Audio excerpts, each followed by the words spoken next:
din sa inyo ang delikadesa na, uy, yung asawa ko, ano nito kumbaga nagsiservisyo dito, meron siyang, kumbaga, transaksyon dito, hindi kaya marapat na ako dumistansya muna. Sino? Sino di distansya? Kayo po, dito sa ginagawang investigasyon sa Bakit? Senado. Meron ba akong kinalaman dun sa mga insurance companies? Delikadesa nga po, Senator, kasi misis nyo po yung naandun. Siyempre may kukunik-kunik na ho yan.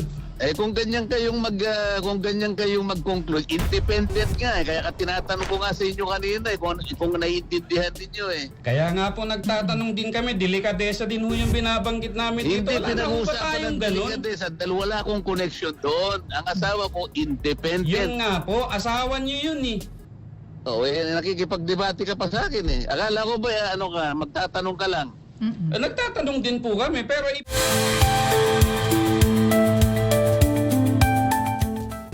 Bakit naman gagawa ng usap ang asawa ko para lang makakuha sila ng ipupukol sa akin? Pero Ganyan na karumi. hindi ho ba dapat, Senator, manggaling din sa inyo ang delikadesa na, uy, yung asawa ko, ano nito kumbaga nagsiservisyo dito, meron siyang, kumbaga, transaksyon dito, hindi kaya marapat na ako dumistansya muna. Sino? Sino di distansya? Kayo po, dito sa ginagawang investigasyon sa Bakit? Senado. Meron ba akong kinalaman dun sa mga insurance companies? Delikadesa nga po, Senator, kasi misis nyo po yung naandun. Siyempre may kukunik-kunik na ho yan. Kung ganyan kayong mag-conclude, independent nga kaya tinatanong ko nga sa inyo kanina kung naiintindihan niyo Kaya nga po nagtatanong din kami, delikadesa din ho yung binabanggit namin dito. Hindi Wala na ho ba pinag-uusapan tayong ng ganun? delikadesa dahil wala akong connection doon. Ang asawa ko independent. Yun nga po, asawa nyo yun Nakikipagdebate ka pa sa akin Akala ko ba magtatanong ka lang? Nagtatanong din po kami, pero ipo-point out ko rin po yung Kapag argumento sinasabi namin mo kasi dito. delikadesa, parang may connection ako Wala nga Naintindihan mo yun? Sige sir, salamat na lang po. Tanga. Inabot ko pa yun, Sen. Mga boss, magandang araw, magandang hapon, magandang gabi sa ating lahat. Itong video na to, interview ng Abante News Channel na sister company ng Bilyonaryo News Channel. So, meron kasing lumabas na tinatawag itong anti-Marcolita campaign. Now, before that, gusto ni Senador Marcolita itong mga diskaya na mabigyan ng WPP, Witness Protection Program ng ating gobyerno. And gustong i-follow ni Senator Marcolita ang batas. Pero meron tayong isang senador na gusto niyang i-bend the law. And here comes nag-agree itong ating DOJ Secretary Remulla. So nakakatawa. Bakit meron tayong mga public official na alam naman nila in the first place sila yung mambabatas, dapat hindi sila yung number one na mambubutas sa ating batas. And aside from that, meron tayong DOJ Secretary, abogado to, alam niya na no one is above the law. Ang masaklap, para lang gawin nila yung gusto nila. They can do everything just to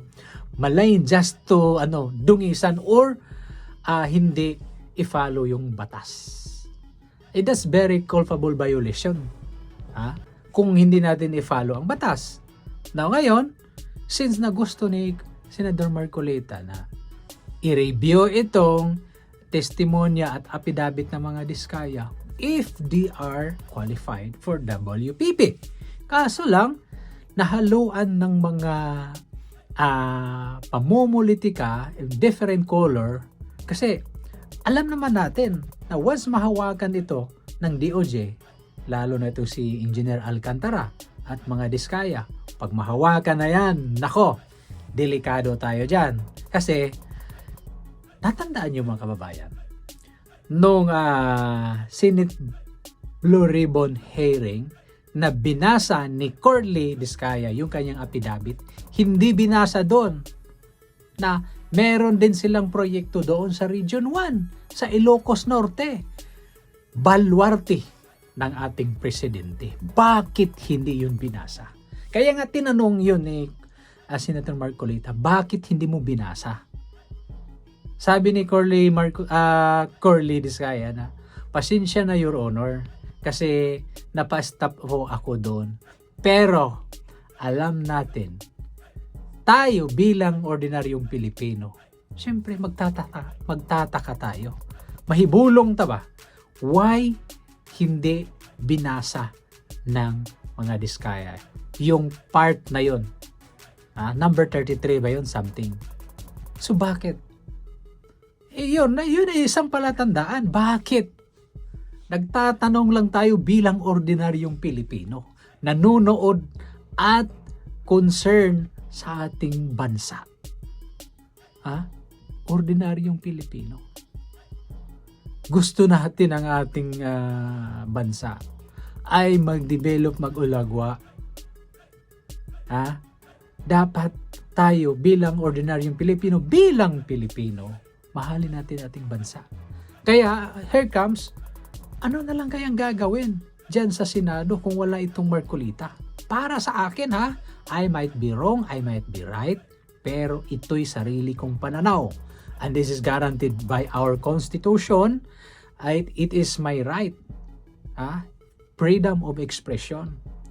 Either you agree with me or not, nasa sa inyo na po. Pero ito'y sarili kong pananaw na meron talaga, kasi kung wala si Senator Marcolita dyan, medyo malihis ang hearing o di kaya parang naiba yung direction.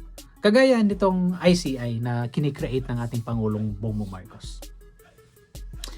Sabi ni Senator Marcolita, I'm sorry for Congressman always using Congressman. Sabi ni Senator Marcolita, kailangan din natin patawag itong ICI. Kung talaga ba sila'y tatawagin at kaaya-ayang tawagin na independent. Why? If we say an independent, you are not holding a public position or even a politics or even that is something na pwede kang manghimasok sa isang government offices na pwede mong i-twist or mayroong mga investigasyon. Paano ka magiging independent na pwede silang kumuha ng information doon sa different government branches sa atin? Sa Senate, sa Congress, sa Sandigan Bayan. How you can become or called by an independent? Kung ikaw naman ay hihingi ng mga information, vital or pertaining documents from these branches of our government. Diba? Paano ka tawagin na ganon? Kaya nga nag-resign si Mayor Benji Magalong. As alis hindi niya kaya. Hindi niya kinaya. Ang ginamit niya doon na words is very dangerous. Bakit?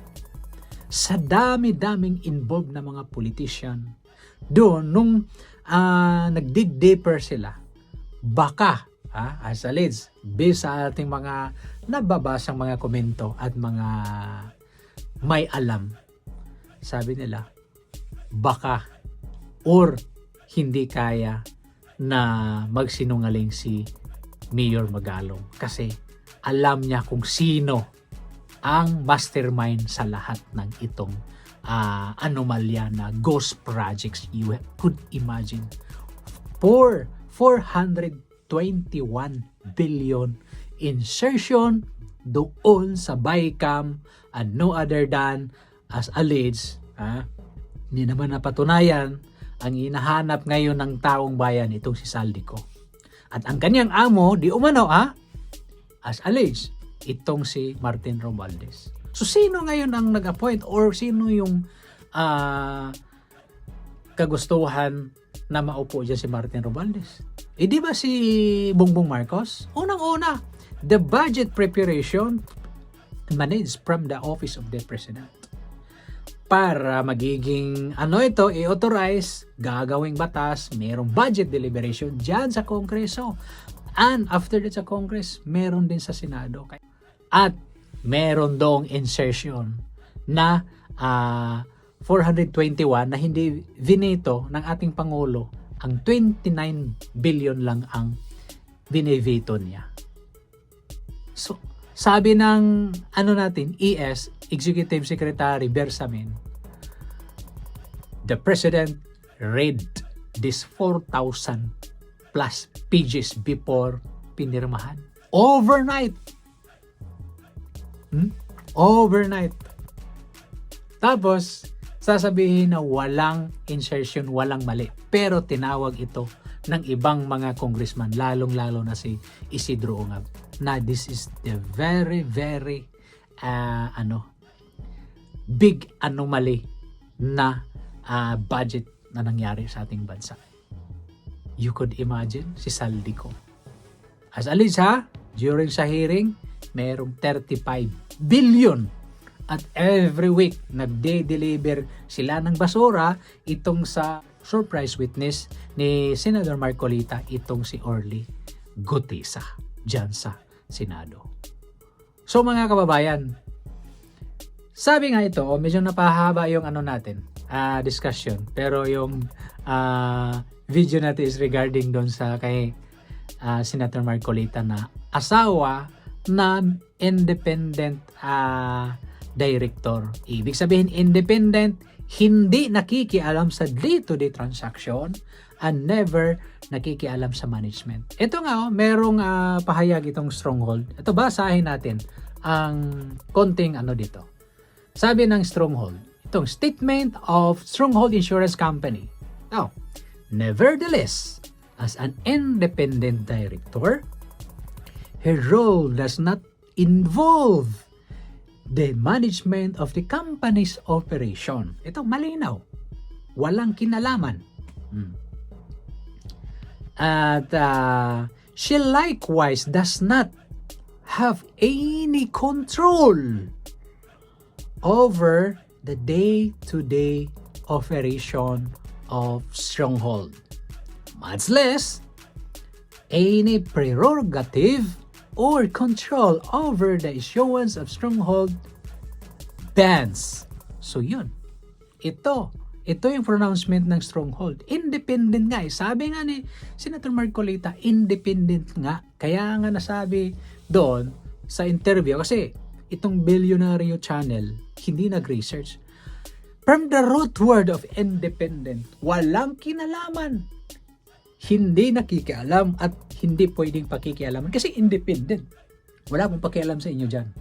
Sabi dito ang Stronghold na walang kinalaman sa day-to-day operation and even the management operation. Klaro pa sa sabaw sa butong. Di ba? Guys, kung kayo po bago lang sa ating channel, maaari ko po sanang imbitan kayo na masubscribe itong ating modding channel. God bless. Ingat po kayo palagi.